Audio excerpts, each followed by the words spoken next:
Hello guys, Dhananjay here and welcome back to a new video in which I'm going to review the OPPO K1. This device comes with in-display fingerprint sensor and AMOLED screen. This combination is very rare to find in this particular price segment. Not just that, this device also comes with a Snapdragon 660 processor, 3600 mAh battery, a water drop notch and a 25 megapixel front facing camera.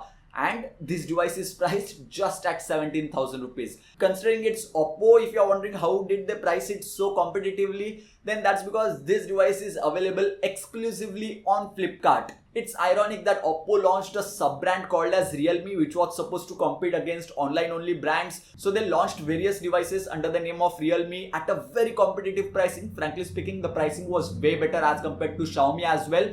And now Realme has started selling devices in offline market, whereas OPPO has started selling devices like OPPO K1, which are Flipkart exclusive. This video is about the review of OPPO K1, so let's get started with that. Fingerprint sensor is the most talk point of the OPPO K1, so let's talk about that. This in-display fingerprint sensor is probably the first in-display fingerprint sensor that we saw in various devices such as Vivo Nex or even the OnePlus 60. Now the second generation of in-display fingerprint sensor is way better as compared to this one or way better as compared to OnePlus 60 as well.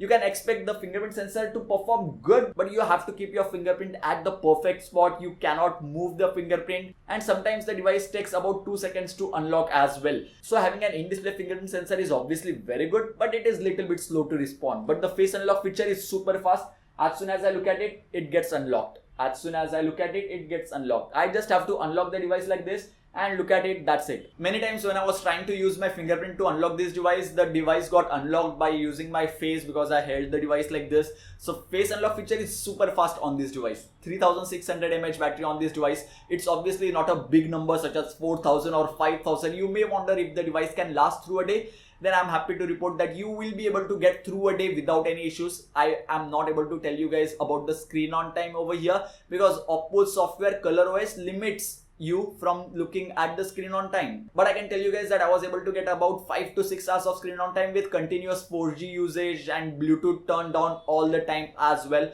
on the OPPO K1. So battery life is also pretty good on the device. When it comes to the display, this AMOLED panel on the device is fantastic. I know LCD panels are obviously very good, but when it comes to AMOLED panels, it's just something different. Blacks look fantastic because there is nothing. Those LEDs are turned off completely, so the blacks look perfect. And on this device, color reproduction, color accuracy is very good. You will enjoy this device if you're planning to watch a lot of movies on this device. And the speaker which is present at the bottom side is very loud as well. Headphone jack quality which is present on the device even after having in-display fingerprint sensor is also pretty good.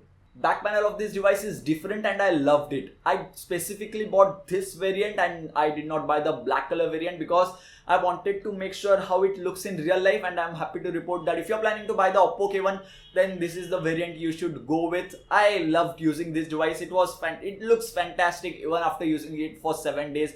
And as soon as I move to another device which is like plain black, it is going to be a little bit difficult for my eyes to adjust. The device comes with polycarbonate or plastic back panel and it comes with Gorilla Glass 5 in the front.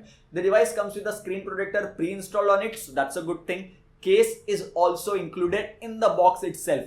As the device will cost you 17,000 rupees as compared to 15,000 rupees price tag of other devices with similar type of specifications, they have included case, screen protector as well as earphones in the box itself.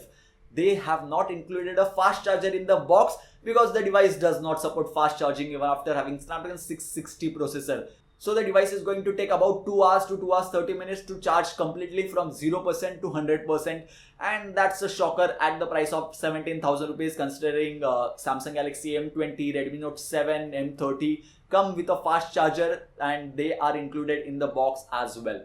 Device comes with a Snapdragon 660 processor and my variant is a 4GB RAM variant, meaning the multitasking experience was good but not the best. I had better experience with 3GB RAM variant of the Zenfone Max Pro M2.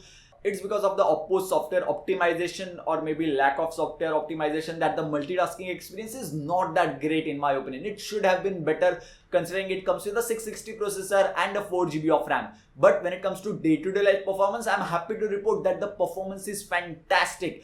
As it comes with Snapdragon 660 processor similar to Realme 2 Pro or Zenfone Max Pro M2, performance is fantastic. Let it be gaming or normal day-to-day usage or using multiple apps or using multi-window or using the floating window feature which is present in the ColorOS, the device does not lag and there are no hiccups as such.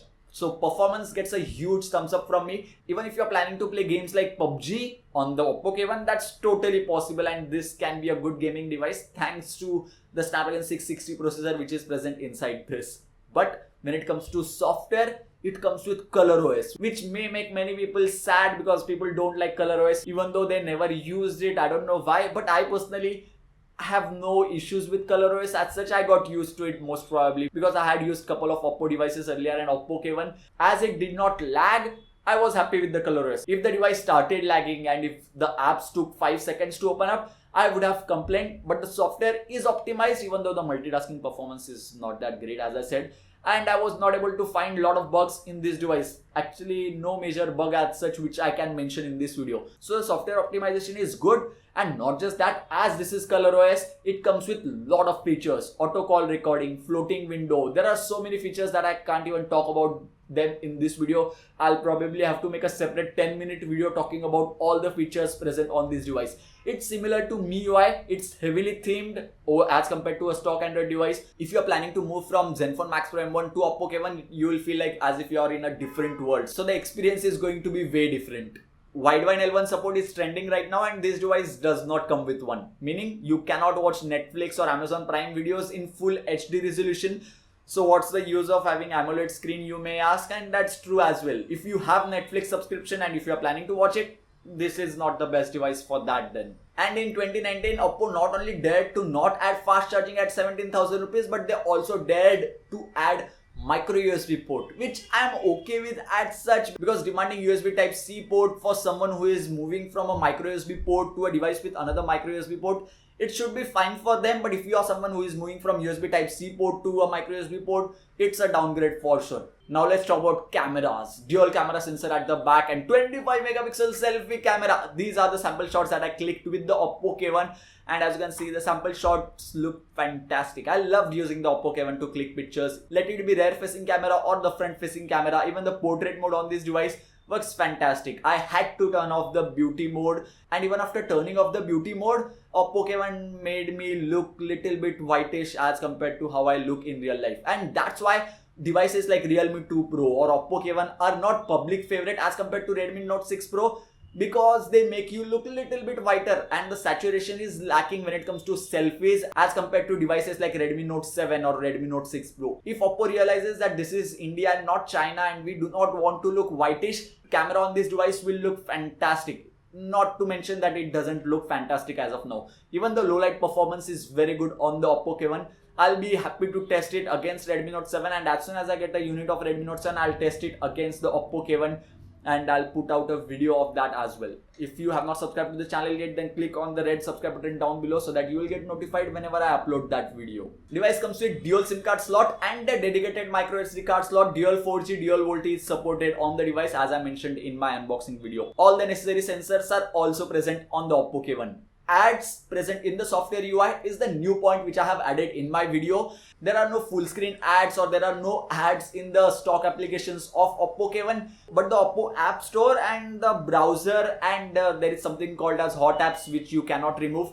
They keep sending you notifications and sending notifications on daily basis. These are the notifications which I received, as you can see on the screen right now. There were some very bad notifications which shouldn't have been there, and it's not just Oppo, even Xiaomi phones do that. The notifications are probably not controlled by the Indian team of Xiaomi. I'm not sure about that. It just sends random, sometimes very bad notifications as well. If a minor is using this device and if their parents realize that there is a notification like this one, that child may get grounded because the parent will think that the child has done something because of which he or she is receiving that notification. Oppo and all the other Chinese brands should control the type of notifications that you are sending, even Samsung for that matter. And I guess that's pretty much it for my review of the OPPO K1. So what do I think? Should you buy this device? I personally enjoyed using the device for past 7 days. The camera performance was very good. Display was fantastic. That's probably one of the highest point for me. In-display fingerprint sensor, even though it's exciting, the performance is little bit slow. I ended up using the face unlock feature for most of the times. If you are someone who is looking to buy a device with in-display fingerprint sensor and is okay with a 4th generation in-display fingerprint sensor and AMOLED screen, then this is a very good device to buy in my opinion. And if the device is available in offline stores by the time you're watching this video at the price of 17,000 rupees, then how is the deal? I personally think it's very good if you do not want to buy other devices such as Xiaomi Redmi Note 7, Zenfone Max Pro M2 or Realme 2 Pro or Realme Pro 3, which is going to be the exact same device with Helio P60 or P70 processor, mark my words, which is going to launch pretty soon. If you enjoyed this video, give this video a thumbs up. If you have not subscribed to the channel yet, click on my face right now and get subscribed. Press the bell icon so that you will get notified each time I upload a new video like this one. So yeah, thank you guys, thank you for watching.